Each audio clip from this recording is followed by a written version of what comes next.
अभी आप चले जाइए, गड्ढा में घुस के एक आम आदमी का बच्चा मरता है। नकली पनीर खाकर एक आम व्यक्ति का बच्चा मरता है।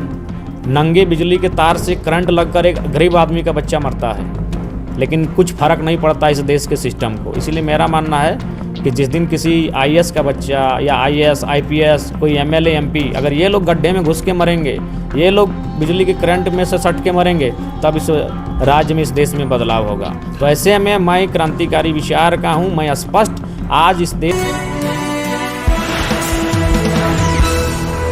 थानेदार के साथ बातचीत का जो ऑडियो वायरल हुआ है उसमें कई जगहों पर कहा जा रहा है कि आप गाली दे रहे हैं थानेदार को, और ये बातें सोशल मीडिया पर वायरल हो रही है। देखिए, मैं स्पष्ट कहना चाहूँगा, अगर आप गाली पे चर्चा करिएगा और गाली पे अगर न्यूज़ बनाइएगा तो हिंदुस्तान का हर एक अखबार गाली से ही भरा रहेगा।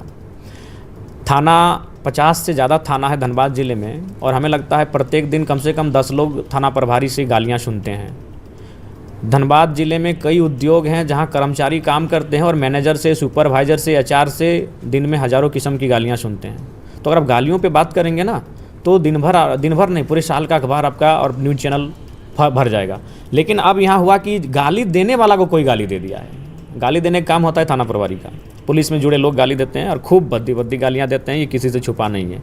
शोषित वंचित लोगों को खूब गालियाँ आते हैं, क्योंकि जिनकी क्षमता है उनको तो बोल नहीं पाएंगे। तो उसी बीच कुछ लोग ऐसे भी हैं जो जनता के मुद्दों को अपने आप से रिलेट करते हैं। तो उसी क्रम में कभी कभी कुछ आक्रोशित शब्द ऐसे आते हैं जो शायद बोल दिया जाता है। लेकिन मैं स्पष्ट कहूँगा, मैं हॉट टॉक मैंने हमसे हुई है, बातचीत तीखी बहस भी हुई है, कुछ शब्द भी ऐसे कहे गए हैं जो बहुत कठोर थे, लेकिन सारा सत्य नहीं, वो पूरा एडिटिंग है। वो अपना वाला तो हटा ही दिया है। वो खुद क्या बोला है, वो तो बहुत ही मास्टर माइंडेड आदमी है। वो 2 दिन तक बोला कि विधायक जी कुछ नहीं, टेंशन मत लीजिए, हम भी आपकी उम्र के हैं। तो उसमें कई शब्द, कई बातचीत एडिटिंग है। बाकी हॉट टॉक हुई है, थाना परिसर में भी हॉट टॉक हुई है, बहसबाजी हुई है। और मैं ऐसे लोगों को गाली देने नहीं, मैं तो जनता से अपील करूँगा, और मैं भी ऐसे लोग का मारने पीटने के पक्ष में है।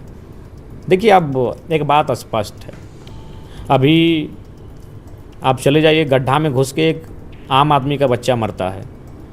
नकली पनीर खाकर एक आम व्यक्ति का बच्चा मरता है।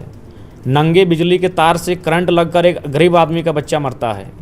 लेकिन कुछ फ़र्क नहीं पड़ता इस देश के सिस्टम को। इसीलिए मेरा मानना है कि जिस दिन किसी आईएएस का बच्चा या आईएएस आईपीएस कोई एमएलए एमपी अगर ये लोग गड्ढे में घुस के मरेंगे, ये लोग बिजली के करंट में से सट के मरेंगे, तब इस राज्य में इस देश में बदलाव होगा। तो ऐसे में मैं क्रांतिकारी विचार का हूँ। मैं स्पष्ट आज इस देश की बर्बादी का कारण विधायिका और कार्यपालिका है। ये कार्यपालिका में बैठे लोग दिमाग की तरह इस देश को चाट चुके हैं, और उन्हीं के कारण मैं बिल्कुल ऐसे लोगों को, जनता को स्वयं सबक सिखाना चाहिए। जो व्यक्ति 30,000 रुपया एक गाड़ी से मांग कर रहा है, और मेरे पास भी मैसेज है, बस मेरे पास, लेकिन हम निजता का अधिकार का हनन नहीं करेंगे। क्या कहा गया था आपको? हम खुन्नस निकाली गई थी। देखिए, खुन्नस निकाली गई है, उसको हम 2 दिन पहले से हमारी और उसकी हॉट बातचीत हो रही है मैसेज के माध्यम से। मैं आपको, और मुझे पूर्ण विश्वास है उसमें आधार जो है एआई जनरेटेड किया गया है। मैंने ऐसा ना कि मेरी उससे बात नहीं हुई है बात। विषय क्या था? विषय था बालू से शुरू हुआ था, विषय बालू से। हाँ, बात सुनाते हैं, चूँकि हम पढ़ के सुनाएंगे, हम डायरेक्ट देखिएगा सर। हाँ, हम पढ़ के सुनाएंगे इसलिए, चूँकि हम निजता का अधिकार का हनन नहीं करेंगे। हम उनके डायरेक्ट मैसेज को आपको नहीं दिखाएंगे। हाँ, नंबर सेव है, बड़ा बाबू बरवड्डा। हमने उनसे कॉल किया, फिर उन्होंने कहा जी विधायक जी, हम बोले बालू मैटर में क्यों परेशान कर रहे हैं? उन्होंने कहा कहाँ परेशान कर रहे हैं? हम फिर लिखें परेशान नहीं कर रहे हैं तो लोग शिकायत क्यों कर रहे हैं? फिर उन्होंने लिखा कि कौन वाला मैटर, हम समझे नहीं। फिर हमने लिखा हरलाडी पीर टाट से जो लड़का लोग बालू लेकर आता है उनसे पैसा